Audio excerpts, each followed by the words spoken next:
A compound contains 3 elements A, B and C. If their oxidation number are +6, -1 and -2 respectively, then possible molecular formula of the compound is. तो देखते हैं बच्चों, इसके लिए concept क्या है.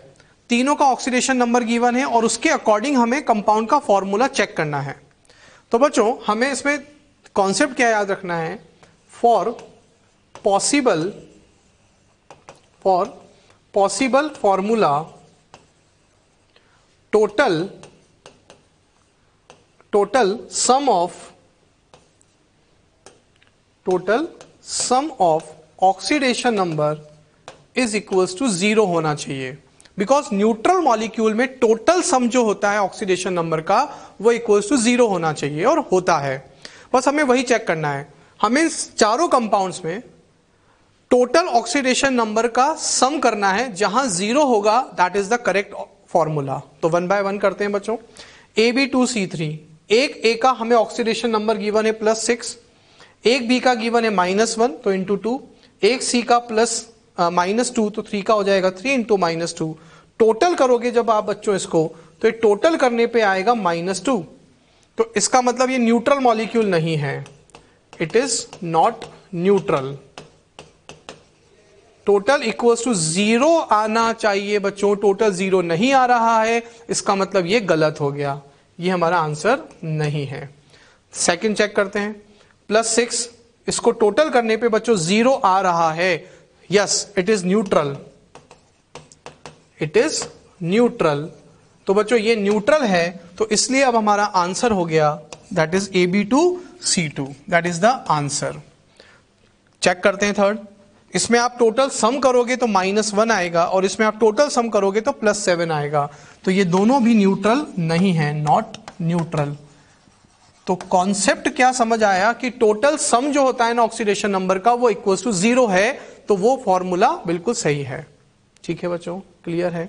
ओके बच्चों, नेक्स्ट अब हम बात करते हैं ऑक्सीडेशन एंड रिडक्शन. तो first is oxidation.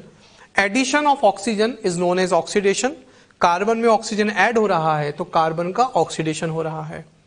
Removal of hydrogen. Hydrogen का रिमूव होना भी ऑक्सीडेशन कहलाता है बच्चों. तो यहां H2S में से हाइड्रोजन रिमूव हो गया तो ऑक्सीडेशन हो गया किसका, H2S का. Addition of electronegative element. Electronegative element का ऐड होना भी ऑक्सीडेशन कहलाता है. तो Cl2 इसमें ऐड हो रहा है, that is electronegative element add हो रहा है, तो SnCl2 का ऑक्सीडेशन हो रहा है. Removal of electropositive element. Na+, it is a electropositive. Sodium it is a electropositive element.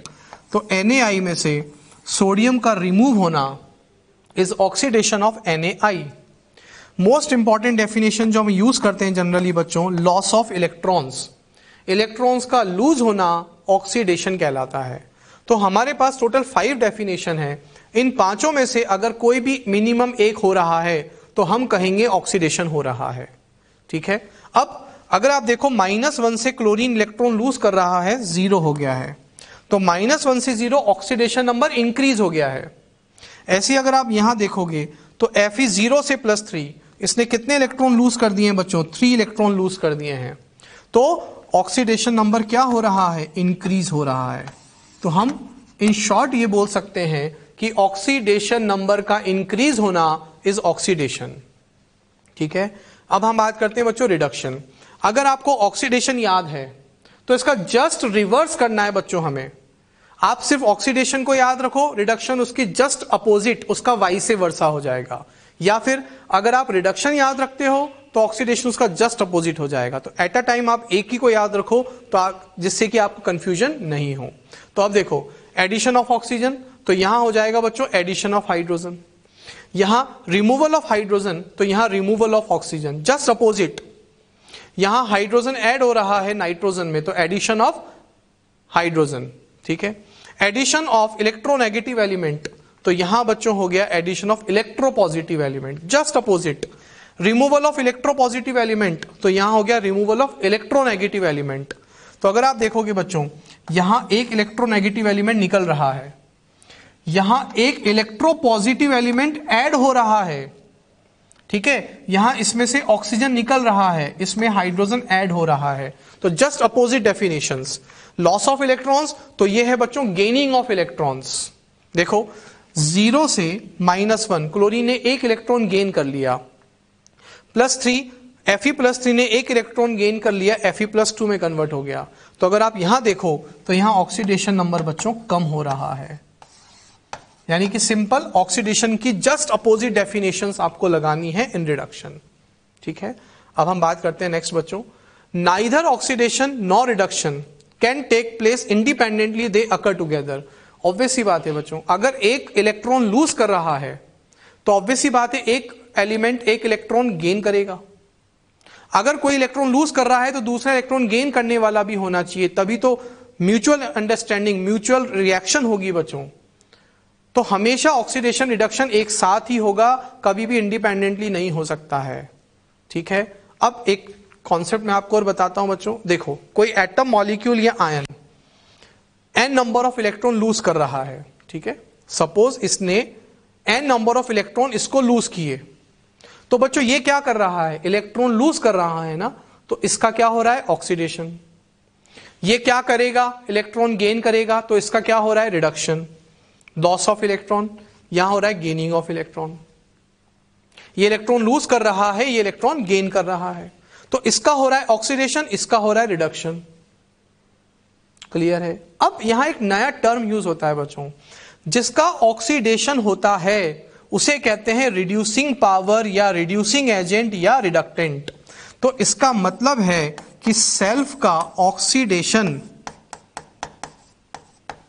लेकिन दूसरे का क्या कर रहा है, ये दूसरे को इलेक्ट्रॉन दे रहा है, दूसरे का रिडक्शन कर रहा है, and other gate reduced, and other gate reduced. तो इस एटम या मॉलिक्यूल या आयन का ऑक्सीडेशन हो रहा है, इसे कहते हैं इसकी रिड्यूसिंग पावर, या इसे कहते हैं रिड्यूसिंग एजेंट, या इसे कहते हैं रिडक्टेंट। अब इसका जस्ट अपोजिट, इसे कहते हैं ऑक्सीडाइजिंग पावर या ऑक्सीडाइजिंग एजेंट या ऑक्सीडेंट। क्या कहते हैं बच्चों इसको, ऑक्सीडेंट। ठीक है, तो अब अगर हम देखें तो यहां बच्चों सेल्फ का reduction and other get oxidised. ठीक है, खुद का क्या हो रहा है बच्चों यहां रिडक्शन, लेकिन ये इसका क्या कर रहा है, ऑक्सीडेशन कर रहा है। ठीक है, यानी आप इन उल्टा याद रखो, जिसका ऑक्सीडेशन होता है खुद का, मतलब वो दूसरे का रिडक्शन करता है, इसे कहते हैं उसकी रिड्यूसिंग पावर या रिड्यूसिंग एजेंट या रिडक्टेंट। और इसका जस्ट अपोजिट हो जाएगा बच्चों यहां पर। क्लियर है, ओके। ठीक, नेक्स्ट देखते हैं अब application of oxidation number in the comparison of acidic strength of oxy acids. देखो बच्चों, ये है इनका एसिडिक नेचर का इंक्रीजिंग ऑर्डर। हम ऑक्सीडेशन नंबर के थ्रू एसिडिक ऑर्डर का अरेंजमेंट बता सकते हैं बच्चों, एसिडिक ऑर्डर बता सकते हैं। देखो यहां क्लोरीन का चार्ज है +7, यहां है +5, यहां है +3, यहां है +5। तो बच्चों हो क्या रहा है, ऑक्सीडेशन नंबर इंक्रीज हो रहा है, जिससे एसिडिक नेचर क्या होता है, इंक्रीज होता है। क्यों, देखो यहां +7 चार्ज है, इसका मतलब यहां इलेक्ट्रॉन की डेफिशिएंसी सबसे ज्यादा है। यहां इलेक्ट्रॉन की डेफिशिएंसी सबसे ज्यादा है, तो इसके पास इलेक्ट्रॉन एक्सेप्ट करने की टेंडेंसी सबसे ज्यादा है। और एसिडिक नेचर बच्चों हम पढ़ते हैं आयनिक इक्विलिब्रियम में लुईस एसिड कि जो इलेक्ट्रॉन एक्सेप्ट करने की टेंडेंसी रखते हैं उनका एसिडिक नेचर होता है। तो ये सबसे ज्यादा इलेक्ट्रॉन एक्सेप्ट करेगा, उससे कम ये, उससे कम ये, और सबसे कम ये।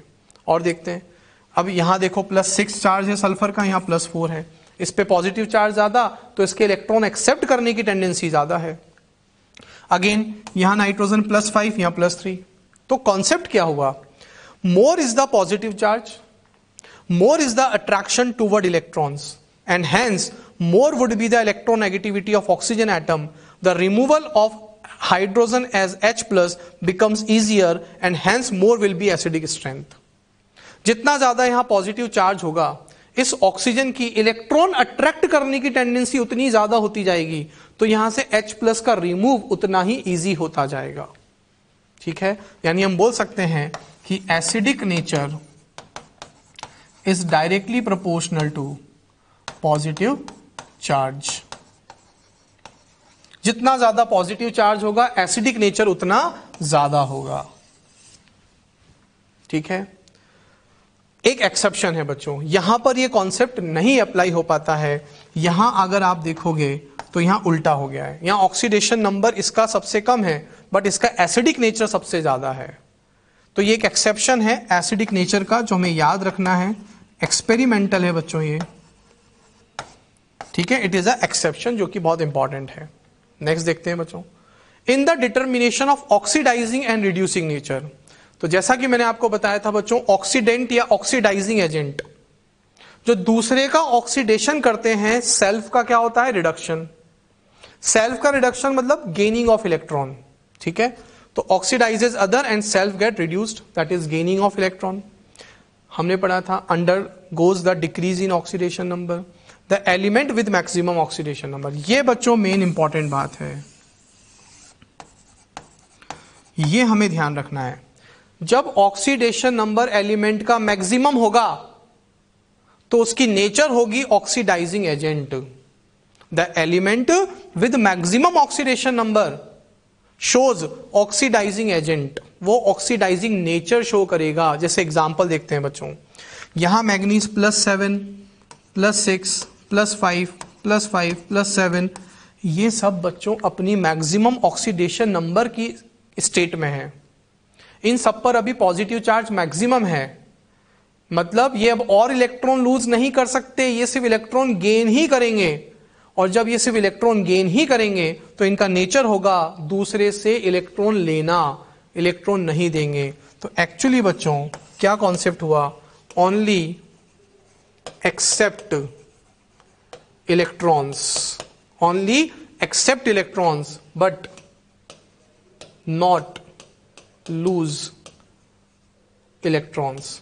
क्योंकि ये मैक्सिमम जितना इलेक्ट्रॉन हो सकता था उतना लूज कर दिया इन्होंने, अब ये और इलेक्ट्रॉन लूज नहीं कर सकते, ये सिर्फ इलेक्ट्रॉन एक्सेप्ट करने की ही कैपेसिटी रखेंगे, यानी इनका हमेशा रिडक्शन ही होगा, यानी ये दूसरे से हमेशा इलेक्ट्रॉन छीनेंगे, यानी दूसरे का क्या करेंगे, हमेशा ऑक्सीडेशन करेंगे। इसलिए इन सबको कहा जाएगा ऑक्सीडाइजिंग एजेंट।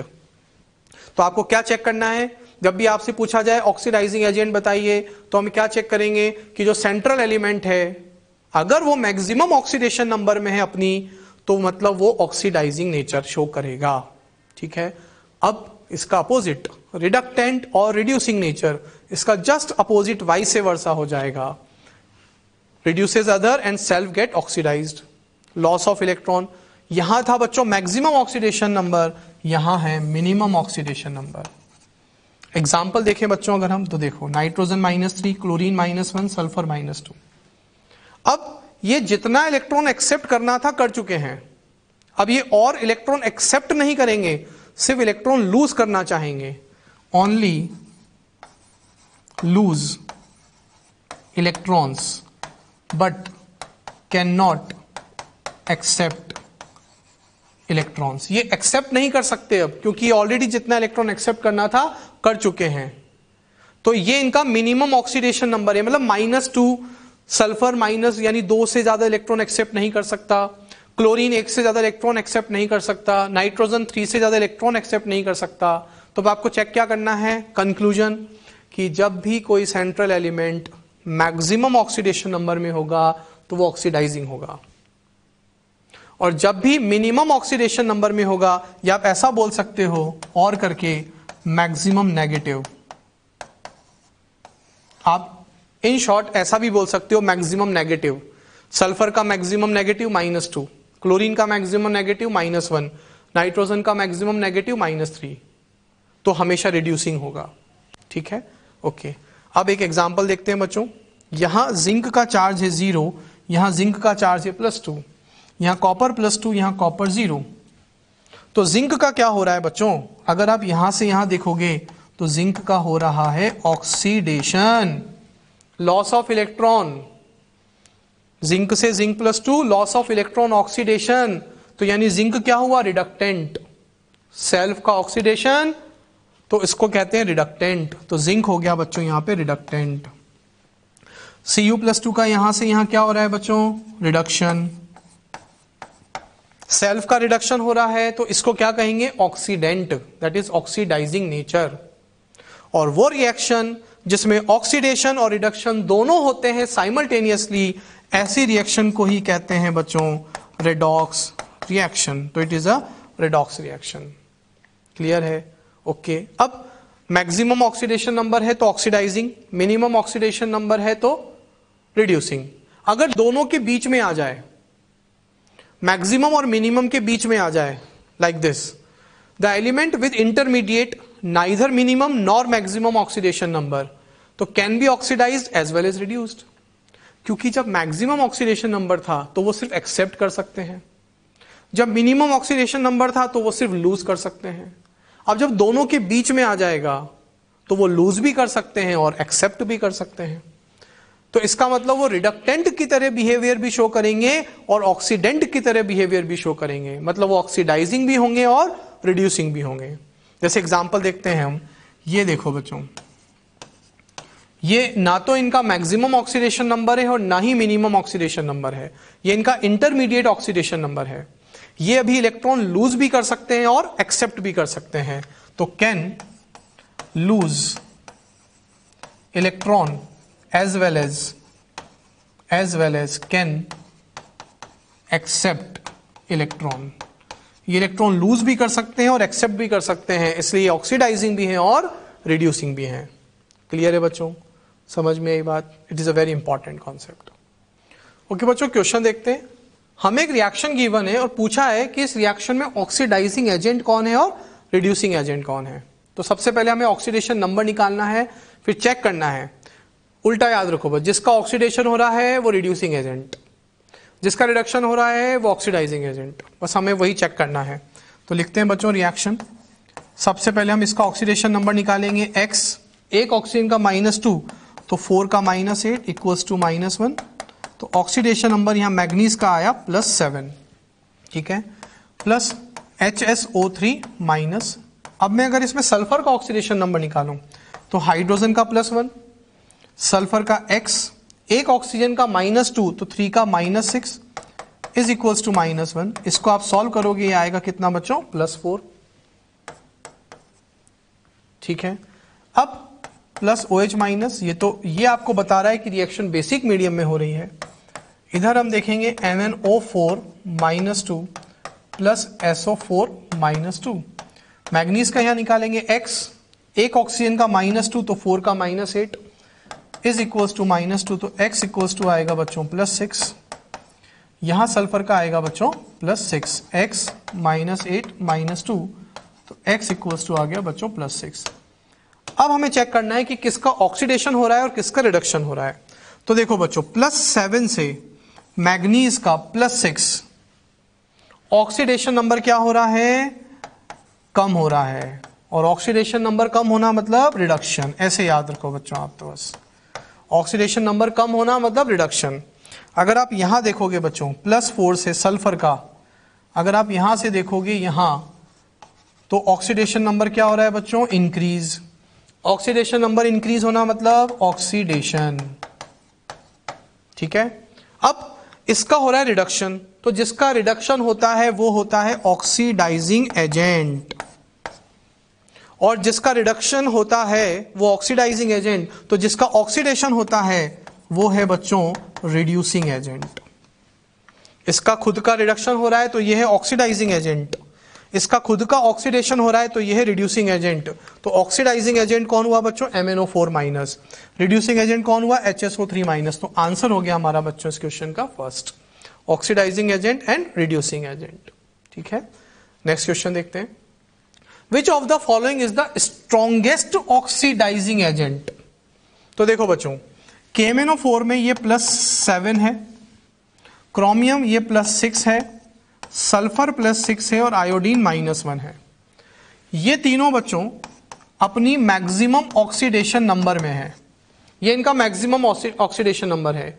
ये सिर्फ इलेक्ट्रॉन एक्सेप्ट कर सकते हैं, can accept only, can accept electrons but not lose, but lose नहीं कर सकते। तो ये सब क्या हो गए, ऑक्सीडाइजिंग एजेंट हो गए।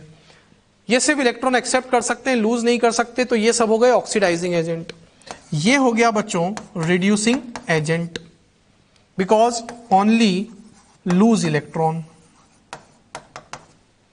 लेकिन हमसे पूछा है इन सब में स्ट्रॉन्गेस्ट ऑक्सीडाइजिंग एजेंट कौन है, तो बच्चों जिसके एक्सेप्ट करने की टेंडेंसी सबसे ज्यादा होगी वो स्ट्रॉन्गेस्ट ऑक्सीडाइजिंग एजेंट होगा। तो बच्चों आंसर हो गया फर्स्ट KMnO4। क्यों? क्योंकि KMnO4 में मैग्नीज है +7, maximum tendency to accept electron. इसकी इलेक्ट्रॉन एक्सेप्ट करने की टेंडेंसी सबसे ज्यादा है बिकॉज इस पे चार्ज, पॉजिटिव चार्ज सबसे ज्यादा है, मैक्सिमम पॉजिटिव। इस पर पॉजिटिव मैक्सिमम है तो इसके इलेक्ट्रॉन एक्सेप्ट करने की टेंडेंसी सबसे ज्यादा होगी, इसलिए it is strongest oxidising agent. Clear? तो इसलिए आंसर हो गया बच्चों हमारे पास फर्स्ट। क्लियर है? समझ में आया बच्चों? ओके स्टूडेंट्स, अब हम लोग बात करते हैं रेडॉक्स रिएक्शन की। रेडॉक्स रिएक्शन जैसा मैंने आपको पहले ही बताया था, दैट इज रिएक्शन जिसमें साइमल्टेनियसली रिडक्शन और ऑक्सीडेशन दोनों होता है, उन्हें रेडॉक्स रिएक्शन कहते हैं। जैसे कि एग्जांपल देखें हम, यहां बच्चों जिंक का 0 से +2 हो रहा है oxidation, that is loss of electrons, और Cu+2 से 0 में जा रहा है, दैट इज Cu का हो रहा है reduction, that is gaining of electron. तो इस रिएक्शन में साइमल्टेनियसली जिंक का ऑक्सीडेशन हो रहा है और Cu+2 का रिडक्शन हो रहा है, so it is a simple redox reaction. और हमने पढ़ा था कि जिसका ऑक्सीडेशन होता है उसे रिड्यूसिंग एजेंट कहते हैं और जिसका रिडक्शन होता है उसे ऑक्सीडाइजिंग एजेंट कहते हैं। ठीक है बच्चों? तो now types of redox reactions, उसमें फर्स्ट है intermolecular redox reaction. Intermolecular redox reaction जो भी हमने एग्जांपल देखा जिंक Cu+2 का, दैट इज सिंपल। जब दो डिफरेंट कंपाउंड में दो अलग अलग एलिमेंट्स का, दो डिफरेंट कंपाउंड्स में दो अलग अलग एलिमेंट्स का ऑक्सीडेशन और रिडक्शन हो रहा हो तो उसे इंटरमॉलिक्यूलर रेडॉक्स रिएक्शन कहते हैं। जैसे कि एग्जांपल देखते हैं बच्चों, इस रिएक्शन में N2 0 से -3, N2 का हो रहा है रिडक्शन, यानी नाइट्रोजन का हो रहा है बच्चों रिडक्शन, और हाइड्रोजन 0 से +1 हो रहा है ऑक्सीडेशन। तो इस रिएक्शन में इस एलिमेंट यानी नाइट्रोजन का हो रहा है रिडक्शन और दूसरे कंपाउंड या दूसरे मॉलिक्यूल में हाइड्रोजन का हो रहा है ऑक्सीडेशन। तो दो डिफरेंट सब्सटेंस का ऑक्सीडेशन और रिडक्शन होता है, तो इसे इंटरमॉलिक्यूलर रेडॉक्स रिएक्शन कहते हैं बच्चों। ओके, नेक्स्ट एग्जांपल देखते हैं। जैसे अगर हम इसमें देखें तो बच्चों पोटेशियम +1 से +1, एल्कली मेटल्स का जनरली ऑक्सीडेशन रिडक्शन रिएक्शंस में नहीं होता है, उनका ऑक्सीडेशन नंबर जनरली सेम रहता है। क्लोरीन बच्चों -1 से अगर आप देखोगे तो क्लोरीन का -1 से +5, that is loss of electron, oxidation हो रहा है। ऑक्सीजन का 0 से -2, that is gaining of electron, reduction हो रहा है। तो बच्चों KCl में क्लोरीन का ऑक्सीडेशन और O2 में ऑक्सीजन का रिडक्शन, दैट इज दो डिफरेंट सब्सटेंस। तो अगर आप यहां पढ़ें, when oxidation and reduction takes place separately in different compounds then the reaction is called intermolecular redox reaction. तो दो डिफरेंट सब्सटेंस, दो डिफरेंट कंपाउंड का ऑक्सीडेशन और रिडक्शन होता है तो उसे इंटरमॉलिक्यूलर रेडॉक्स रिएक्शन कहते हैं। और बच्चों ये जो दोनों रिएक्शंस हैं, ये दोनों रिएक्शंस कॉम्बिनेशन रिएक्शन का भी एग्जांपल है। तो हम बोल सकते हैं कि these reactions are combination reactions और combination intermolecular redox reaction. Combination क्यों? क्योंकि नाइट्रोजन और हाइड्रोजन रिएक्ट करके कंपाउंड बना रहे हैं, KCl और O2 कंबाइंड होकर KClO3 बना रहे हैं। ओके, नाउ अगर हम देखें बच्चों ये वाली जो रिएक्शन है, इसमें कैल्शियम का ऑक्सीडेशन नंबर चेंज नहीं हो रहा है, ऑक्सीजन का ऑक्सीडेशन नंबर चेंज नहीं हो रहा है, कार्बन का भी ऑक्सीडेशन नंबर चेंज नहीं हो रहा है। तो इसका मतलब इसमें किसी भी एलिमेंट का ऑक्सीडेशन नंबर चेंज नहीं हो रहा है, तो ना तो इसमें ऑक्सीडेशन हो रहा है और ना ही रिडक्शन हो रहा है, so it is not a redox reaction. देखते हैं एक और, जैसे कि मैंने आपको बताया था, अभी एक एग्जांपल हमने देखा था, यहां जिंक का क्या हो रहा है बच्चों, ऑक्सीडेशन हो रहा है, और Cu+2 का क्या हो रहा है, रिडक्शन हो रहा है बच्चों। तो दो डिफरेंट कंपाउंड्स में इसका ऑक्सीडेशन, इसका reduction, that is intermolecular redox reaction. और ये जो रिएक्शन है बच्चों, it is a displacement redox reaction. यहां जिंक क्या कर रहा है, कॉपर को डिस्प्लेस कर रहा है। Because zinc is more reactive than copper, तो जिंक कॉपर को डिस्प्लेस कर रहा है। तो हम कह सकते हैं कि कॉम्बिनेशन एंड डिस्प्लेसमेंट रिएक्शन, यहां हमने देखा है कि ये रेडॉक्स रिएक्शन का एग्जांपल है। बच्चों ये भी एक कॉम्बिनेशन रिएक्शन है, लेकिन ये रेडॉक्स रिएक्शन नहीं है। ठीक है, तो डिपेंड करेगा बच्चों रिएक्शन के कैटेगरी पर। ओके, तो नेक्स्ट टाइप देखते हैं बच्चों, intramolecular redox reaction. When oxidation and reduction takes place in single compound, then the reaction is called intramolecular redox reaction. जब एक ही कंपाउंड में दो एलिमेंट का ऑक्सीडेशन रिडक्शन होता है तो उसे इंट्रामॉलिक्यूलर रेडॉक्स रिएक्शन कहते हैं। एग्जांपल देखते हैं बच्चों। इस एग्जांपल में अगर आप देखोगे तो H+1 से 0 जा रहा है, तो बच्चों ये क्या कर रहा है, गेनिंग ऑफ इलेक्ट्रॉन, तो इसका हो रहा है रिडक्शन। क्लोरीन -1 से 0, that is loss of electron, इसका हो रहा है बच्चों ऑक्सीडेशन। तो एक ही कंपाउंड में अगर आप देखो तो यहां कंपाउंड सिंगल है। इससे पहले जो हमने पढ़ा था वहां दो डिफरेंट कंपाउंड की बात कर रहे थे।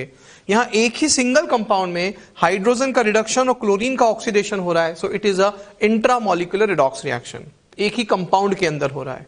एक और एग्जांपल देखते हैं। SO3 में बच्चों सल्फर +6 से +4, gaining of electron, that is reduction. Oxygen -2 से यहां अगर हम देखेंगे तो ऑक्सीजन -2 से यहां हो रहा है इसका oxidation, that is loss of electron. तो एक ही कंपाउंड में सल्फर का रिडक्शन और ऑक्सीजन का ऑक्सीडेशन हो रहा है। So that is, it is a intramolecular redox reaction. और ये दोनों रिएक्शन बच्चों डीकंपोजिशन रिएक्शंस हैं। तो हम बोल सकते हैं क्योंकि HCl डीकंपोज होकर H2Cl2 फॉर्म कर रहा है, SO3 डीकंपोज होकर SO2O2 फॉर्म कर रही है, तो ये दोनों रिएक्शन डीकंपोजिशन रिएक्शन है, इसलिए हम इनको कह सकते हैं डीकंपोजिशन इंट्रामॉलिक्यूलर रेडॉक्स रिएक्शन। एक एग्जांपल देखते हैं बच्चों। यहां अगर आप देखोगे तो सोडियम का ऑक्सीडेशन नंबर चेंज नहीं हो रहा है, ऑक्सीजन का ऑक्सीडेशन नंबर चेंज नहीं हो रहा है, सिलिकॉन का ऑक्सीडेशन नंबर चेंज नहीं हो रहा है, जबकि ये भी बच्चों एक डीकंपोजिशन रिएक्शन है। Na2SiO3 डिकम्पोज हो रहा है, but it is not a redox reaction. तो इसका मतलब ये नहीं कह सकते कि all decomposition reactions are redox reaction, ऐसा हम नहीं कह सकते। वो डिपेंड करेगा कि क्या फॉर्म हो रहा है। ओके, नेक्स्ट देखते हैं बच्चों, डिसप्रपोर्शनेशन रेडॉक्स रिएक्शन। जब एक ही कंपाउंड या स्पीशीज में एक ही एलिमेंट का ऑक्सीडेशन भी हो और रिडक्शन भी हो। क्या बच्चों मैंने क्या कहा, जब एक ही एलिमेंट का एक ही कंपाउंड में ऑक्सीडेशन भी हो रहा हो और सेम एलिमेंट रिड्यूस भी हो रहा हो, तो इसे डिसप्रपोर्शनेशन रेडॉक्स रिएक्शन कहते हैं। जैसे एग्जांपल देखते हैं बच्चों, H2O2 का डिकम्पोजिशन। अगर आप इसमें देखोगे तो ऑक्सीजन -1 से -2, that is gaining of electron, तो बच्चों इसका क्या हो रहा है, रिडक्शन। और ऑक्सीजन का ही अगर आप देखोगे तो -1 से 0 क्या हो रहा है, ऑक्सीडेशन। तो अगर हम देखें एक ही कंपाउंड है, सिंगल कंपाउंड में सेम एलिमेंट का रिडक्शन भी हो रहा है और सेम एलिमेंट का ऑक्सीडेशन भी हो रहा है, so it is a disproportionation redox reaction. ठीक है, एक और एग्जांपल देखते हैं। इसमें अगर आप देखो बच्चों, Cl 0 से +5, that is loss of electron, chlorine का हो रहा है ऑक्सीडेशन। और क्लोरीन यानी सेम एलिमेंट का 0 से -1 क्या हो रहा है, रिडक्शन हो रहा है। इसका मतलब कह सकते हैं कि इस रिएक्शन में H2O2 ऑक्सीडाइजिंग एजेंट भी है और रिड्यूसिंग एजेंट भी है। यहां H2O2 oxidising and reducing agent दोनों का काम कर रहा है। ऐसे Cl2 में भी क्लोरीन यहां ऑक्सीडाइजिंग एजेंट भी है और रिड्यूसिंग एजेंट भी है, बोथ बिहेवियर शो हो रहा है। ठीक है, तो एक ही एलिमेंट का ऑक्सीडेशन और एक ही एलिमेंट का रिडक्शन हो रहा है, तो डिसप्रपोर्शनेशन रेडॉक्स रिएक्शन उसे कहते हैं। A disproportionation is always an intramolecular redox reaction। बच्चों डिसप्रपोर्शनेशन रिएक्शन जो है ये हमेशा इंट्रामोलिकुलर होती है। क्यों? क्योंकि इंट्रामोलिकुलर हमने पढ़ा था सिंगल कंपाउंड, तो बच्चों यहां पर भी तो सिंगल कंपाउंड ही है। इससे पहले जो हमने एग्जांपल पढ़े थे उसमें सिंगल कंपाउंड में दो डिफरेंट एलिमेंट हो रहा था, यहां सिंगल कंपाउंड में सेम एलिमेंट का ऑक्सीडेशन, सेम एलिमेंट का रिडक्शन हो रहा है, पर कंपाउंड तो सिंगल है, इसलिए it is a intramolecular redox reaction. Clear है बच्चों? तो इट इज वेरी इंपॉर्टेंट। अब com proportionation redox reaction. Com proportionation redox reaction is inverse of disproportionation, ऐसे ही आप इसको इजीली याद रख सकते हैं। डिसप्रोपोर्शनेशन का just reverse is com proportionation redox reaction. तो एग्जांपल देखें बच्चों, देखो ये एग्जांपल हमने इसका रिवर्स जब पढ़ा था तो वो था डिसप्रोपोर्शनेशन, तो ये है बच्चों कॉम प्रोपोर्शनेशन। इसमें ऑक्सीजन यहां से यहां क्या हो रहा है, रिडक्शन शो कर रहा है, ठीक है, सॉरी ऑक्सीडेशन शो कर रहा है।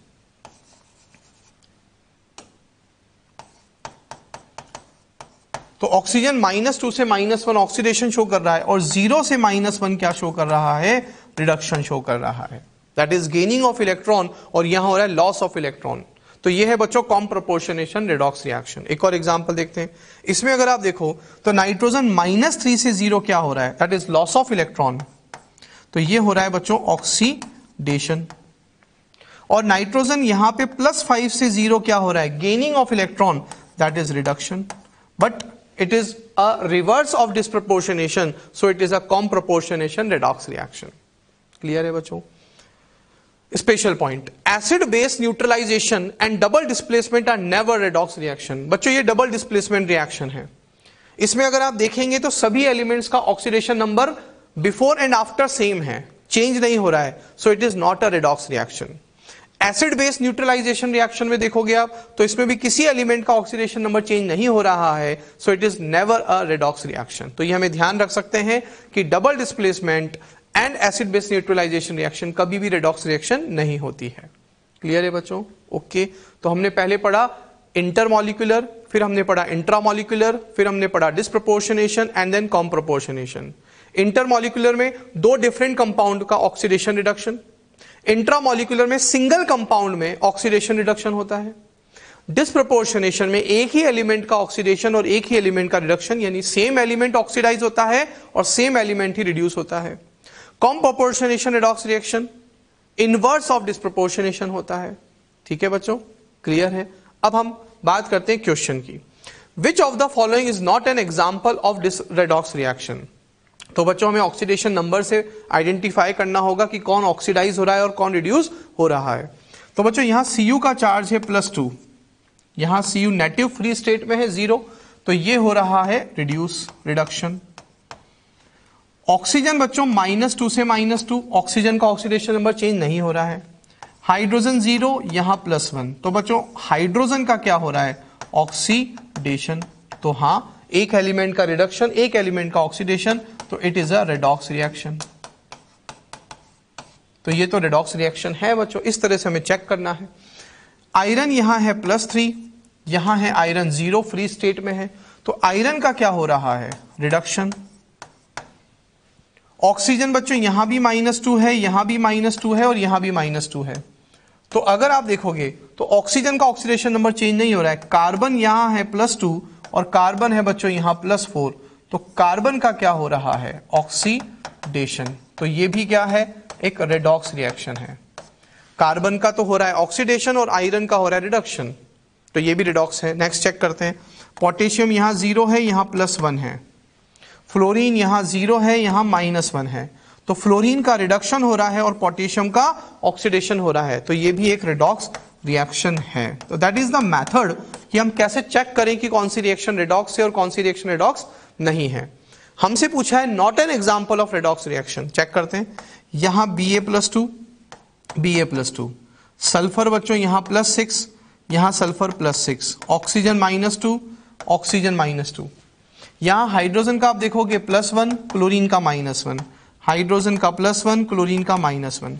तो बच्चों किसी भी एलिमेंट का ऑक्सीडेशन नंबर चेंज नहीं हो रहा है, तो इसका मतलब यहां कोई भी ऑक्सीडाइज और रिड्यूस नहीं हो रहा है, so it is not a redox reaction, it is not a redox reaction. तो ये एक रेडॉक्स रिएक्शन नहीं है। तो इस क्वेश्चन का आंसर क्या हो गया बच्चों, not an example of redox reaction, तो इसका आंसर हो गया बच्चों 4th। क्लियर है, इजी क्वेश्चन है, कोई कंफ्यूजन नहीं है इसमें।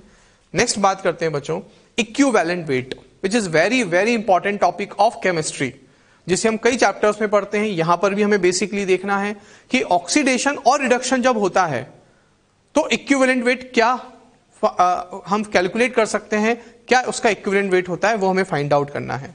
ठीक है, तो let's start equivalent weight. Equivalent weight का जो बेसिक फॉर्मूला होता है बच्चों, molar mass upon valency factor और n factor. Now n factor in oxidation reduction reactions. अब हमें पढ़ना है कि ऑक्सीडेशन और रिडक्शन रिएक्शन में जो एन फैक्टर होता है वो कैसे फाइंड आउट किया जाता है। तो ऑक्सीडेशन रिडक्शन रिएक्शन में जो एन फैक्टर होता है वो इक्वल्स टू होता है total change in oxidation number of 1 mole substance. ये बात बच्चों हमें हमेशा याद रखनी है कि हम जो यहां एन फैक्टर पढ़ते हैं वो एक्चुअली 1 मोल सब्सटेंस के लिए पढ़ते हैं। तो 1 मोल सब्सटेंस के ऑक्सीडेशन नंबर में जो टोटल चेंज आएगा, that total change is known as n factor in oxidation और रिडक्शन रिएक्शन।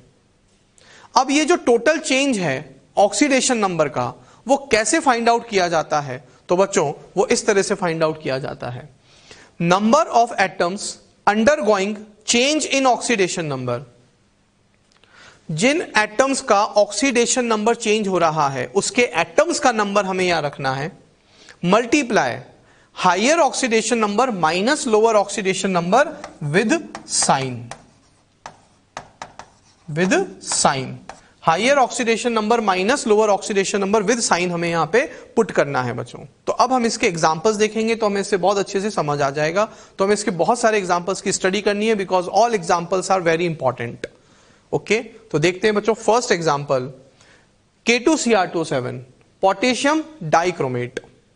पोटेशियम डाइक्रोमेट में क्रोमियम का ऑक्सीडेशन नंबर है बच्चों यहां पे +6। It can act as oxidising agent only in acidic medium. K2Cr2O7 बच्चों में ध्यान रखना है सिर्फ एसिडिक मीडियम में ही ऑक्सीडाइजिंग एजेंट की तरह बिहेवियर शो करता है। कैसे देखते हैं बच्चों, यहां क्रोमियम +6 से +3 में चेंज हो रहा है। इट मींस क्रोमियम का क्या हो रहा है बच्चों, सेल्फ का क्या हो रहा है, रिडक्शन। क्रोमियम का सेल्फ का रिडक्शन हो रहा है, इसका मतलब ये कौन हुआ, ऑक्सीडाइजिंग एजेंट। तो बच्चों हम जो कह रहे हैं ये बात कि ये जो रिएक्शन है, यहां जो क्रोमियम का रिडक्शन हो रहा है वो सिर्फ एसिडिक मीडियम में होता है। यानी ये रिएक्शन में जो Cr2O7-2 डाइक्रोमेट आयन है वो ऑक्सीडाइजिंग एजेंट है सिर्फ एसिडिक मीडियम में। ठीक है, अब हमें एन फैक्टर निकालना है और फिर उसका इक्विवेलेंट मास निकालना है। तो बच्चों देखो K2Cr2O7, अब बच्चों एक बात ध्यान रखनी है हमको कि K2Cr2O7 में पोटेशियम का ऑक्सीडेशन नंबर चेंज नहीं होगा, ऑक्सीजन का ऑक्सीडेशन नंबर चेंज नहीं होता है, सिर्फ ऑक्सीडेशन नंबर यहां सेंट्रल एटम का होता है, दैट इज क्रोमियम का होता है। तो हम जो क्रोमियम का एन फैक्टर निकालेंगे तो एक्चुअली वो एन फैक्टर पूरे पोटेशियम डाइक्रोमेट का ही माना जाएगा, क्योंकि पोटेशियम डाइक्रोमेट में पोटेशियम और ऑक्सीजन का ऑक्सीडेशन नंबर चेंज नहीं होता है, सिर्फ क्रोमियम यानी सेंट्रल एटम का होता है। तो ऐसे कंपाउंड में सेंट्रल एटम का जो एन फैक्टर होगा एक्चुअली वो पूरे कंपाउंड का एन फैक्टर होगा बच्चों। तो अब एन फैक्टर इसीलिए हमने यहां लिखा है ब्रैकेट में K2Cr2O7। तो अब फॉर्मूला क्या था कि number of atoms undergoing change in oxidation number. हमें सिर्फ उन एटम्स का नंबर लेना है जिनका ऑक्सीडेशन नंबर चेंज हो रहा है। तो यहां क्रोमियम के नंबर ऑफ एटम्स कितने हैं बच्चों, 2। क्रोमियम के नंबर ऑफ एटम्स कितने हैं, 2, तो हमने पुट कर दिया 2। Higher oxidation number minus lower oxidation number, तो हायर बच्चों +6, लोअर +3। सॉल्व किया, मेरे पास एन फैक्टर आ गया K2Cr2O7 का 6। तो जो क्रोमियम का है एन फैक्टर वही पूरे कंपाउंड का एन फैक्टर है। ठीक है बच्चों, अब equivalent mass is equals to molar mass upon n factor. तो K2Cr2O7 का मोलर मास बच्चों 294 होता है और एन फैक्टर आ गया 6, तो हमने सॉल्व किया 294/6। तो यही हमें ध्यान रखना है जो कि बहुत इंपॉर्टेंट है कि सेंट्रल एटम का जो एन फैक्टर का चेंज हो रहा है या जो एन फैक्टर आ रहा है एक्चुअली वो पूरे कंपाउंड का है। ठीक है, ओके, और एग्जांपल देखते हैं। KMnO4 potassium परमैग्नेट। बच्चों KMnO4 ऑक्सीडाइजिंग एजेंट की तरह बिहेवियर शो करता है in all medium, acidic medium, basic medium, neutral medium. ये तीनों मीडियम में as a oxidising agent behaviour show कर सकता है और करता है। अब हमें तीनों मीडियम में अलग अलग इसकी रिएक्शन देखनी है और याद रखनी है बच्चों। ये इंपॉर्टेंट है, ध्यान रखना क्वेश्चंस में हमें ये रिएक्शंस गिवन नहीं होती हैं generally, we have to know because it is very important reaction. तो KMnO4 में एक्चुअली MnO4 माइनस, तो वही बात बच्चों, पोटेशियम +1 चेंज नहीं शो करता है, potassium before and after oxidation number same रहता है। अब मैग्नीज का यहां ऑक्सीडेशन नंबर कितना है, +7 है। हमें याद रखना है कि एसिडिक मीडियम में मैग्नीज +7 से +2 में चेंज होता है, ये हमें याद रखना है। रिमेंबर, ये रिएक्शंस हमें लर्न करनी है बच्चों। ये रिएक्शंस क्वेश्चन में गिवन बहुत टाइम अगर हम देखें तो गिवन नहीं होती है, मैक्सिमम गिवन नहीं होती है। तो MnO4 माइनस में मैग्नीज +7 से +2 में चेंज होता है एसिडिक मीडियम में। अब मुझे एन फैक्टर निकालना है, तो अब मैं मैग्नीज का एन फैक्टर निकालूंगा, तो एक्चुअली वो पूरे KMnO4 का ही होगा। तो बच्चों यहां मैग्नीज के नंबर ऑफ एटम कितने हैं, 1, higher value 7, lower value 2, solve किया 5। Now equivalent mass of KMnO4 is equals to molar mass of KMnO4 upon n factor.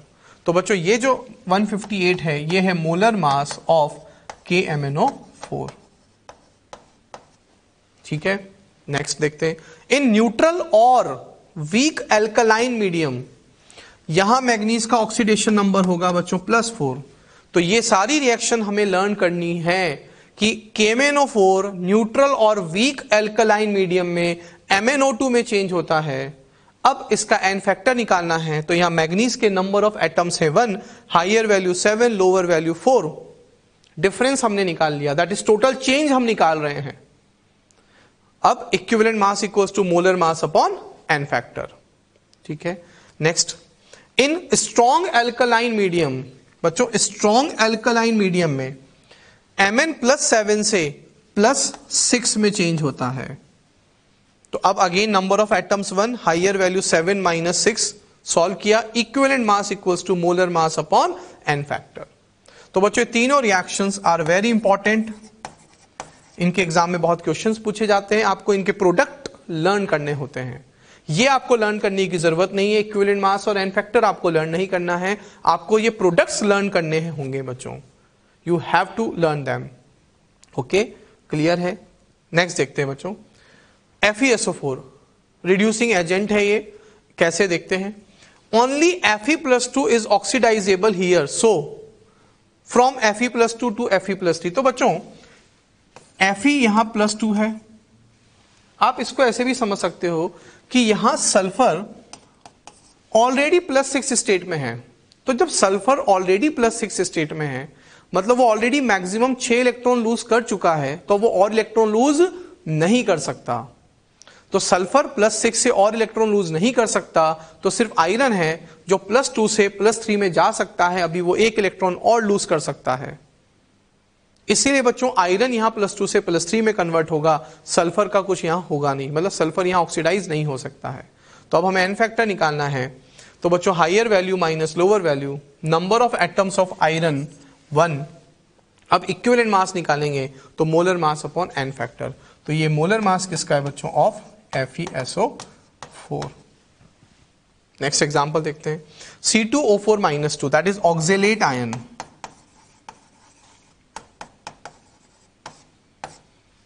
इसमें देखते हैं बच्चों कि कार्बन यहां +3 से +4 में चेंज होता है। अब अगेन बच्चों we have to learn this product, ये प्रोडक्ट हमें लर्न करना है। इन सब जो मैं आपको एग्जांपल्स बता रहा हूं बच्चों, ये प्रोडक्ट्स हमें लर्न करने हैं कि ऑक्जेलेट आयन में कार्बन ऑक्सीडाइज होता है और CO2 फॉर्म करता है। ठीक है, तो अब अगर आप देखोगे तो नंबर ऑफ कार्बन एटम्स कितने हैं मेरे पास, 2। ठीक है, higher value 4, lower value 3, solve किया, एन फैक्टर आ गया, and equivalent mass equals to molar mass upon n factor. यहां मोलर मास किसका है बच्चों, ऑक्जेलेट का है। क्लियर है बच्चों। ओके, नेक्स्ट बात करते हैं FeC2O4 फेरस ऑक्जेलेट इसको कहते हैं। इसमें बच्चों क्या है कि Fe अगर आप देखोगे तो +2 से +3 में चेंज हो रहा है, कार्बन +3 से +4 में चेंज हो रहा है। अब बच्चों इस कंपाउंड में आयरन +2 से +3 यानी ऑक्सीडाइज हो रहा है, कार्बन भी +3 से +4 ऑक्सीडाइज हो रहा है। अब बच्चों इस कंपाउंड में दो एलिमेंट का ऑक्सीडेशन हो रहा है, आयरन का भी ऑक्सीडेशन हो रहा है और कार्बन का भी ऑक्सीडेशन हो रहा है। अब हमें पूरे कंपाउंड का एन फैक्टर निकालना है, तो हम क्या करेंगे, दोनों का पहले इंडिविजुअल एन फैक्टर निकालेंगे। पहले हम आयरन का एन फैक्टर निकालेंगे, फिर हम कार्बन का एन फैक्टर निकालेंगे, फिर दोनों के एन फैक्टर को ऐड कर देंगे तो हमें पूरे कंपाउंड का एन फैक्टर मिल जाएगा। देखते हैं बच्चों वन बाय वन। तो सबसे पहले अगर हम देखें तो देखो बच्चों, आयरन यहां +2 से +3 में चेंज हो रहा है। आयरन के नंबर ऑफ एटम्स कितने मेरे पास 1, हायर वैल्यू 3, लोअर वैल्यू 2। ठीक है, आयरन का एन फैक्टर आ गया 1। कार्बन का एन फैक्टर निकालना है। कार्बन के नंबर ऑफ एटम्स कितने हैं 2, हायर वैल्यू 4, लोअर वैल्यू 3। तो बच्चों हमने कार्बन का एन फैक्टर निकाल लिया। अब मुझे पूरे कंपाउंड का एन फैक्टर निकालना है, तो मैं क्या करूंगा, आयरन और ऑक्जेलेट यानी कार्बन के एन फैक्टर को ऐड कर दूंगा, मुझे पूरे कंपाउंड का एन फैक्टर मिल जाएगा, दैट इज 3। ठीक है, तो हमने दोनों को ऐड कर दिया। तो बच्चों ध्यान रखना, जब भी किसी भी एक कंपाउंड में एक से ज्यादा एलिमेंट का ऑक्सीडेशन हो रहा हो, तो आप पहले दोनों का या जितने भी एलिमेंट ऑक्सीडाइज हो रहे हैं सबका इंडिविजुअल निकाल लो और फिर सबको ऐड कर दो। ऐसे सेम केस रिडक्शन में होगा। अब हम देखते हैं इक्विवेलेंट मास जो होता है बच्चों वो होगा m/3, that is molar mass of ferrous oxalate divided by 3, that is equivalent mass equals to molar mass upon n factor. Clear है बच्चों? ओके। अब हम नेक्स्ट एग्जांपल देखते हैं, Fe2C2O4 होल थ्राइस। अगर हम इसमें देखें तो Fe2 Fe+3 से +3 इसका n फैक्टर चेंज नहीं हो रहा है, मतलब हम इसका देखें तो ऑक्सीडेशन नंबर चेंज नहीं हो रहा है। कार्बन बच्चों यहां पर +3 से +4 कार्बन का ऑक्सीडेशन नंबर चेंज हो रहा है, आयरन का ऑक्सीडेशन नंबर चेंज नहीं हो रहा है। तो अब हम सिर्फ जिसका ऑक्सीडेशन नंबर चेंज हो रहा है उसी का एन फैक्टर निकालेंगे। तो देखते हैं बच्चों, तो अब अगर हम बात करें तो देखो बच्चों n factor Fe2C2O4 whole thrice का एन फैक्टर निकालना है, आयरन का ऑक्सीडेशन नंबर चेंज नहीं हो रहा है। कार्बन के नंबर ऑफ एटम्स कितने हैं मेरे पास बच्चों, 2 तो ये हैं मेरे पास और 3 ये हैं। कार्बन के मेरे पास नंबर ऑफ एटम्स कितने हैं, दैट इज 2 × 3 6। तो कार्बन के नंबर ऑफ एटम्स है मेरे पास 6, हायर वैल्यू 4 और लोअर वैल्यू 3। तो number of atoms of carbon 6 and higher value 4, lower value 3। तो मेरे पास एन फैक्टर आ गया बच्चों 6। Now equivalent mass equals to molar mass upon n factor. Next example देखते हैं, H2O2। बच्चों H2O2 में अगर हम देखें तो यहां -1 से 0 क्या हो रहा है इसका, अगर आप देखोगे तो यहां -1 से 0 इसका हो रहा है ऑक्सीडेशन। तो अभी ऑक्सीजन अगर आप यहां -1 से यहां 0 देखोगे तो इसका ऑक्सीडेशन हो रहा है, मतलब ये अभी रिड्यूसिंग एजेंट की तरह बिहेवियर शो कर रहा है। तो अब हम यहां से एन फैक्टर निकालते हैं इसका। तो number of atoms of oxygen कितने हैं मेरे पास इसके 2। Clear, higher value 0 minus lower value -1 with sign हमें वैल्यू पुट करनी है। सॉल्व किया, एन फैक्टर 2 आ गया। Now equivalent mass equals to molar mass upon n factor, और ये मोलर मास किसका है बच्चों, ऑफ H2O2। नाउ अब बात करते हैं H2O2 as a oxidising agent. अगर आप देखोगे बच्चों अब यहां पर तो H2O2 में ऑक्सीजन -1 से -2 यहां क्या शो कर रहा है, रिडक्शन शो कर रहा है। तो बच्चों जब हमसे सेपरेट पूछा जाए कि H2O2 जब as a oxidising agent work करता है तो उसका एन फैक्टर क्या होगा, तो हम इस तरह से फाइंड आउट करेंगे। जब H2O2 as a reducing agent work करता है तो बताओ उसका एन फैक्टर क्या होगा। और अगर हमसे पूछ लिया जाए कि H2O2 का एन फैक्टर बताओ और आपसे पर्टिकुलर बोले नहीं कि एज अ ऑक्सीडाइजिंग या एज अ रिड्यूसिंग, तो अभी हम उसको आगे अलग से पढ़ेंगे बच्चों। डिस्प्रपोर्शनेशन का एन फैक्टर हमें अलग से समझना है। अभी हम इंडिविजुअल पढ़ रहे हैं कि यहां H2O2 as a reducing agent है, यहां H2O2 -1 से -2 as a oxidising agent work कर रहा है। तो अभी हम इंडिविजुअल एन फैक्टर निकाल रहे हैं। जब हमसे कॉमन पूछा जाएगा तो हम उसको अलग से पढ़ेंगे अभी। ठीक है, तो अब बच्चों number of atoms of oxygen कितने हैं मेरे पास 2, higher value -1, lower value -2। Solve किया, एन फैक्टर आ गया 2। No equivalent mass equals to molar mass upon 2। Clear है बच्चों, समझ में आया। और ये दोनों बहुत इंपॉर्टेंट हैं बिकॉज H2O2 ऑक्सीडाइजिंग एजेंट और रिड्यूसिंग एजेंट दोनों की तरह बिहेवियर शो कर रहा है। ठीक है बच्चों, क्लियर। नेक्स्ट देखते हैं I minus Br minus Cl minus, ये तीन मेरे पास हैलाइड है, आयोडाइड, ब्रोमाइड और क्लोराइड। जब बच्चों ये तीनों हैलाइड एसिडिक मीडियम में होते हैं तो ये तीनों इसमें चेंज होते हैं, और जब बेसिक मीडियम होता है तो ये इसमें चेंज होते हैं। अगेन बच्चों हमें ये याद रखना है because it is very important. तो ये रिएक्शंस हमें लर्न करनी होती हैं।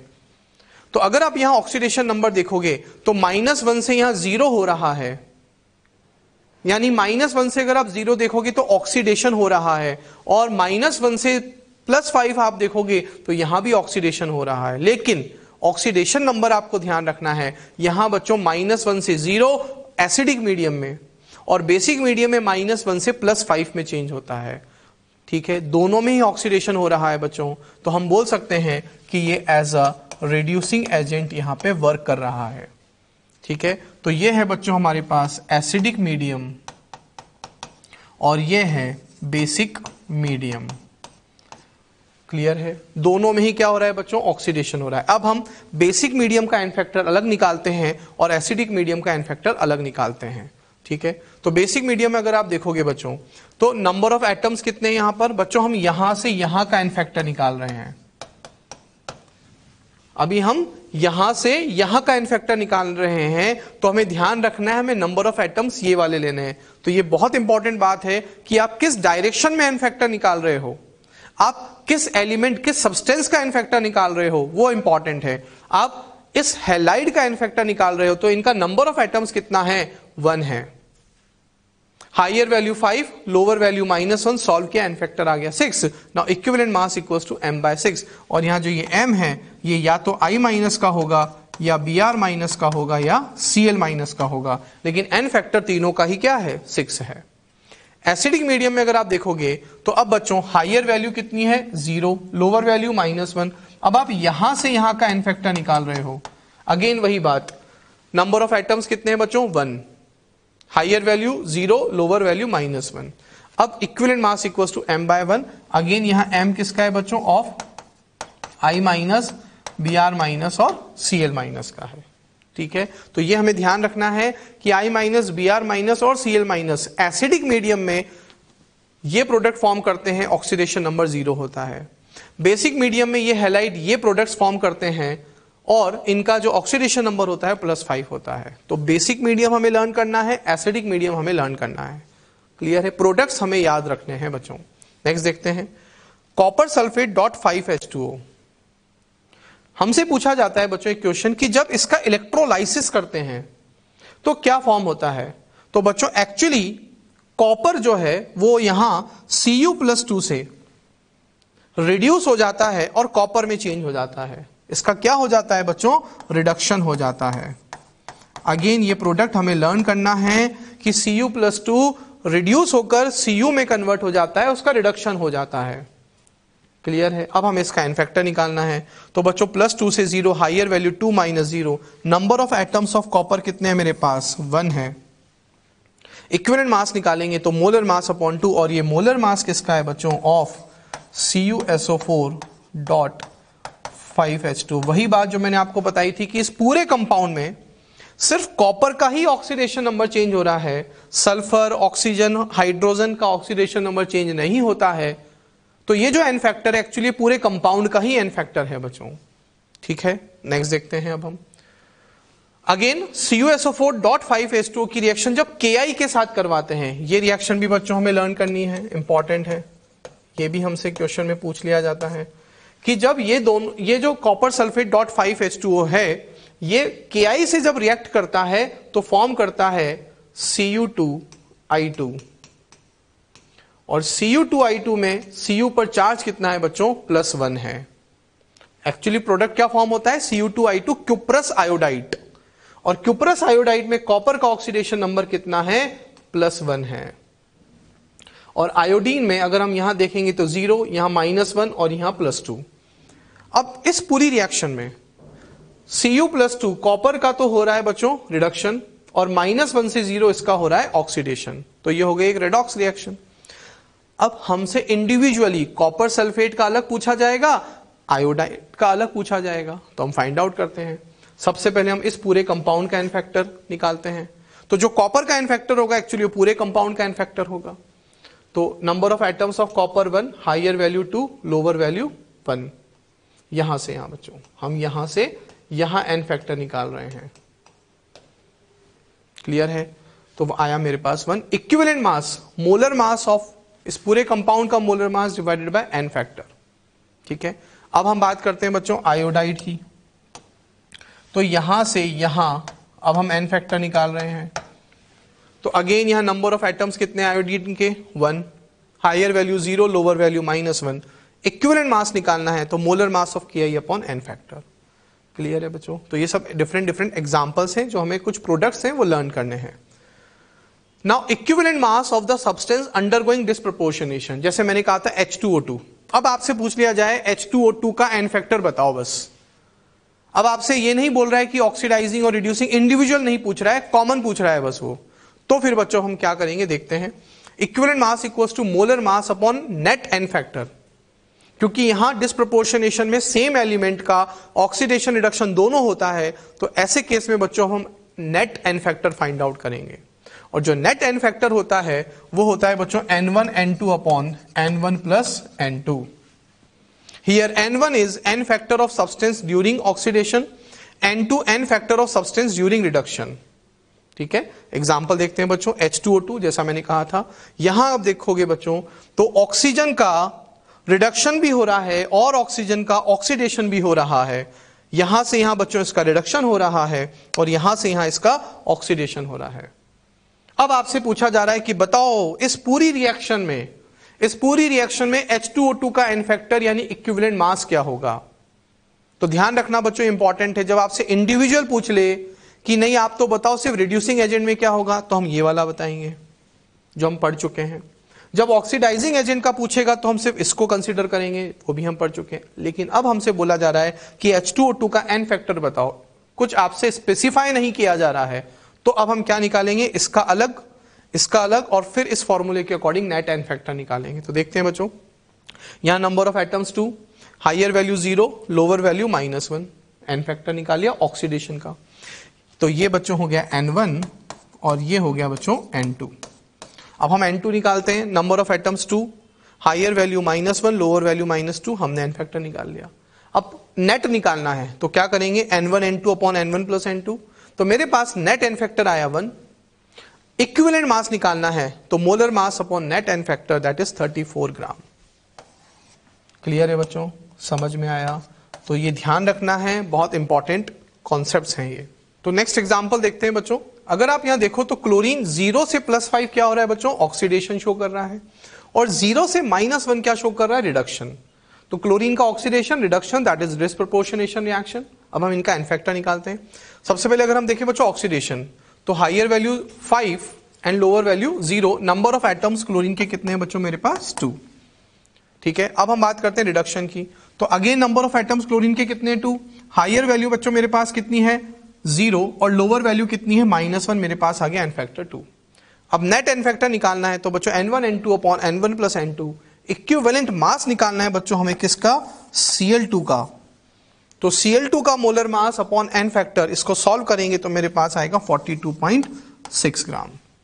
क्लियर है बच्चों? ओके, नेक्स्ट देखते हैं बच्चों अब हम equivalent weight of nitrogen and ammonia in the change N2 to 2NH3R। अब हमको बच्चों इस क्वेश्चन में एक रिएक्शन गिवन है, हाफ रिएक्शन गिवन है हमको, कंप्लीट रिएक्शन गिवन नहीं है। इसमें हमें N2 और अमोनिया दोनों का एन फैक्टर निकालना है। तो बच्चों बहुत अच्छे से हमको ये क्वेश्चन समझना है। देखते हैं बच्चों, फर्स्ट ऑफ ऑल अगर आप देखो तो नाइट्रोजन 0 से -3 कन्वर्ट हो रहा है। अब जब आप बच्चों N2 का एन फैक्टर निकालोगे तो नाइट्रोजन में नंबर ऑफ एटम्स कितने हैं, 2, हम वो कंसीडर करेंगे। देखते हैं बच्चों, तो नाइट्रोजन के नंबर ऑफ एटम्स कितने हैं मेरे पास, 2। Higher value 0, lower value -3, n factor आ गया 6। Equivalent mass equals to molar mass, तो ये मेरे पास हुआ बच्चों नाइट्रोजन का equivalent mass, molar mass upon n factor. अब बच्चों हमसे पूछा जा रहा है इस अमोनिया का इक्विवेलेंट मास। तो बच्चों n फैक्टर, अमोनिया में नाइट्रोजन के नंबर ऑफ एटम्स कितने हैं 1। अब बच्चों हम क्या करेंगे, एक्चुअली NH3 कन्वर्ट, अब हम इधर से इधर देखेंगे बच्चों, हमसे अमोनिया का n फैक्टर पूछा जा रहा है, इक्विवेलेंट मास पूछा जा रहा है, तो अब हम देखेंगे अमोनिया का इधर से इधर, दैट इज अब हमें बैकवर्ड देखना होगा कि एक्चुअली नाइट्रोजन -3 से 0 का चेंज हो रहा है। तो अब हमें, ठीक है, रिएक्शन N2 से अमोनिया ही कन्वर्ट हो रही है, लेकिन जब हमें अमोनिया में नाइट्रोजन का n फैक्टर निकालना है तो अब हमको चेंज जो देखना है वो चेंज अब हमको इस तरफ से इस तरफ देखना होगा। तो बच्चों अब नाइट्रोजन के नंबर ऑफ एटम्स कितने अमोनिया में 1, हायर वैल्यू चेंज की that is 0, lower value -3, n factor आ गया मेरे पास 3। तो बच्चों बस यही इंपॉर्टेंट बात है, जब आप रिएक्टेंट से प्रोडक्ट देख रहे हो तो रिएक्टेंट का जिसका n फैक्टर निकाल रहे हो उसके नंबर ऑफ एटम्स, जब आपसे प्रोडक्ट का पूछा जा रहा है तो प्रोडक्ट में जितने नंबर ऑफ एटम्स हैं जिसका ऑक्सीडेशन नंबर चेंज हो रहा है हमें सिर्फ उसी का पुट करना है। और अब जो चेंज देखना है, अब हमको वो प्रोडक्ट से रिएक्टेंट की तरफ देखना होगा, क्योंकि इसका पेरेंट मॉलिक्यूल तो बच्चों N2 है, तभी तो अमोनिया फॉर्म हो रहा है। तो जब हम चेंज देखेंगे तो हम चेंज -3 से 0, दैट इज कि नाइट्रोजन -3 से 0 का चेंज शो कर रहा है। ठीक है, तो अब मेरे पास इक्विवेलेंट मास आ गया बच्चों किसका, अमोनिया का, that is molar mass upon n factor. तो ये हमें ध्यान रखना है, बहुत इंपॉर्टेंट है।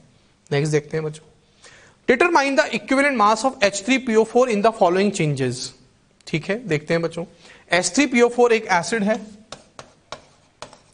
और एसिड का जो n फैक्टर होता है वो इक्वल होता है उसकी बेसिसिटी के।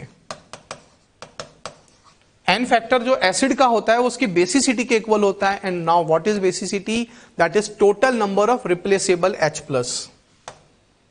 Total number of replaceable H+।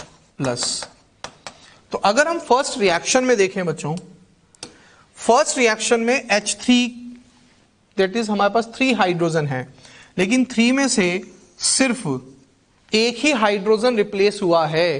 तो जितने हाइड्रोजन रिप्लेस होते हैं रिएक्शन में वही एसिड का n फैक्टर होता है, दैट इज उसी को बेसिसिटी कहते हैं। तो बच्चों यहां हाइड्रोजन 3 से कितने में कन्वर्ट हो रहा है, दैट इज सोडियम ने एक हाइड्रोजन को रिप्लेस कर दिया, तो एक हाइड्रोजन जो रिप्लेस हो गया है ना, that is the n factor of this acid. यहां देखते हैं बच्चों, 3 हाइड्रोजन में से 2 सोडियम आ गए, तो 2 सोडियम ने 2 हाइड्रोजन को रिप्लेस कर दिया, तो कितने हाइड्रोजन रिप्लेस हुए, 2, तो n फैक्टर हो गया एसिड का 2। यहां अगर आप देखोगे तो 3 सोडियम ने 3 हाइड्रोजन को रिप्लेस कर दिया, तो तीनों हाइड्रोजन रिप्लेस हो गए, तो n फैक्टर कितना हो गया बच्चों 3। तो जब भी कोई रिएक्शन गिवन होती है तो किसी भी एसिड के कितने हाइड्रोजन एक्चुअली रिप्लेस हो रहे हैं वही उसका n फैक्टर होता है। तो यहां बच्चों 3 से एक हाइड्रोजन रिप्लेस हुआ तो n फैक्टर 1, 3 में से 2 हाइड्रोजन रिप्लेस हो गए, 2 सोडियम आ गए, तो जो नंबर हाइड्रोजन का रिप्लेस हो गया है वही हमें एक्चुअली यहां n फैक्टर लेना है।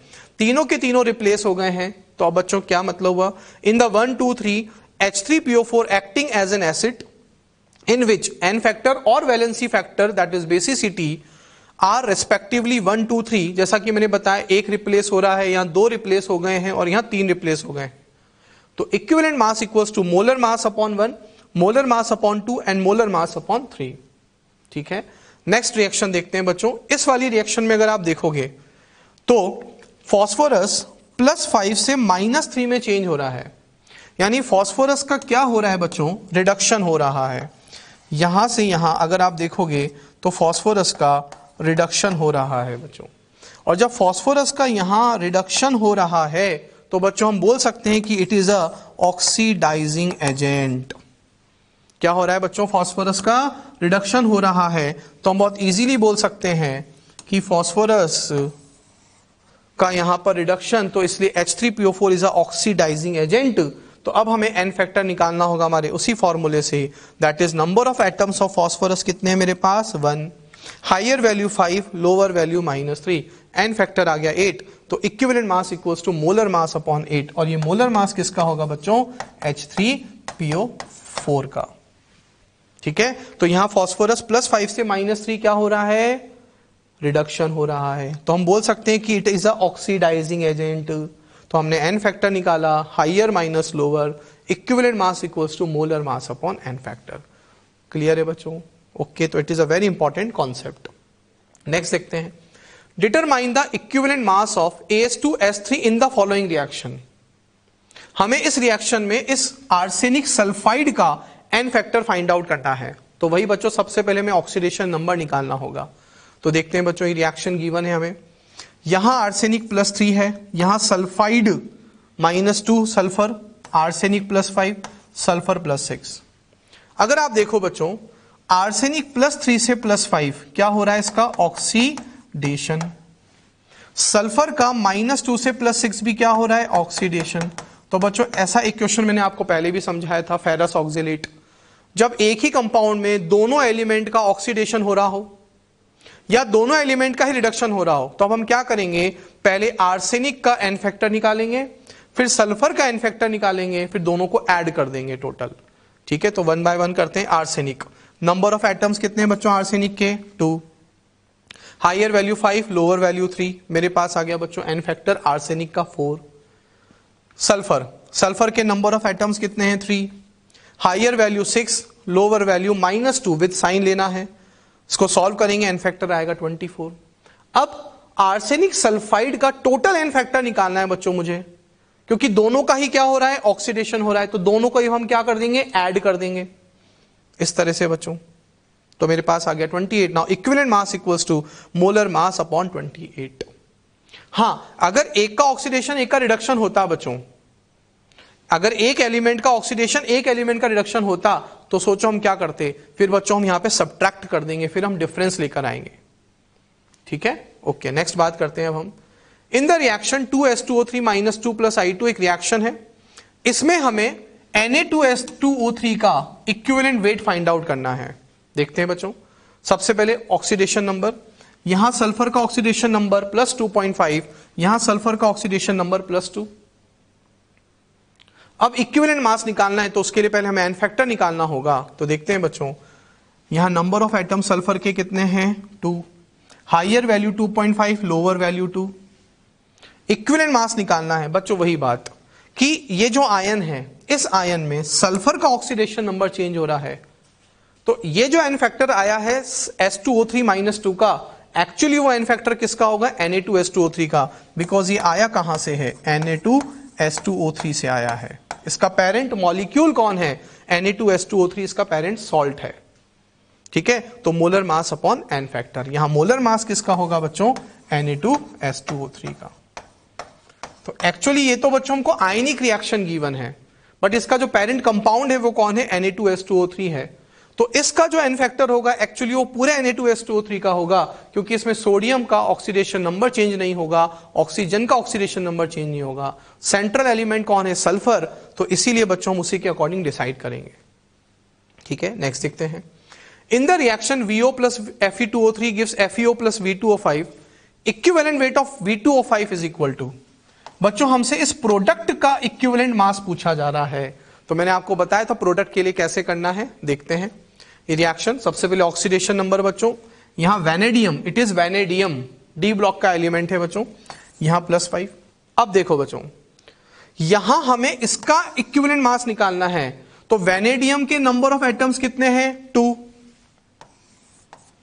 अब मैंने क्या कहा था, हमें चेंज देखना है, तो यहां से अगर आप चेंज देखोगे तो हायर वैल्यू 5, लोअर वैल्यू 2, तो मेरे पास आ गया बच्चों equivalent mass molar mass upon n factor.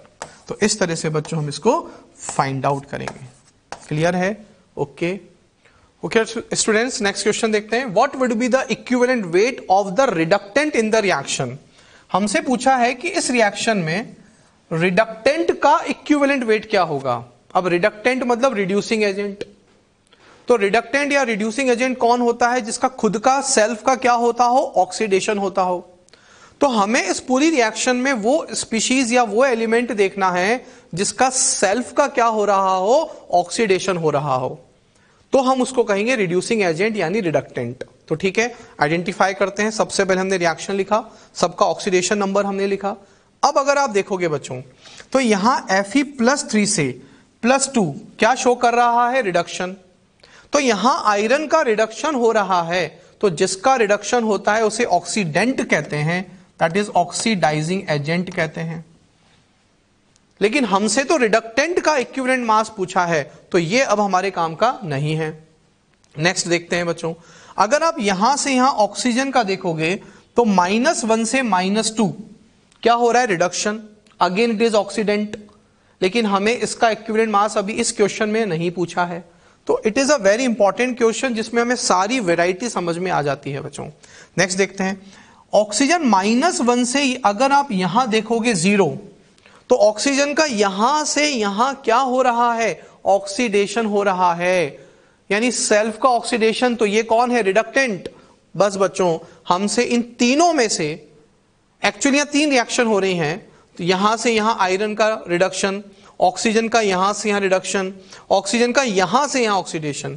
हमसे रिडक्टेंट का इक्विवेलेंट मास पूछा है, मतलब हमसे इस वाली रिएक्शन का, हमसे यहां से यहां का इक्विवेलेंट वेट एक्चुअली पूछा है। तो हमें अब यहां से यहां का पहले एन फैक्टर फाइंड आउट करना होगा। तो बहुत इजीली अब हम फाइंड आउट कर सकते हैं। नंबर ऑफ एटम्स ऑक्सीजन के कितने हैं बच्चों, यहां पे 2, higher value 0, lower value -1। Solve किया, मेरे पास आ गया एन फैक्टर 2। तो ये एन फैक्टर मेरे पास रिडक्टेंट का आया है, इस रिएक्शन का आया है। तो अब equivalent mass is equals to molar mass of H2O2 divided by n factor. Solve किया, आंसर आ गया बच्चों 17 ग्राम। क्लियर है? ओके।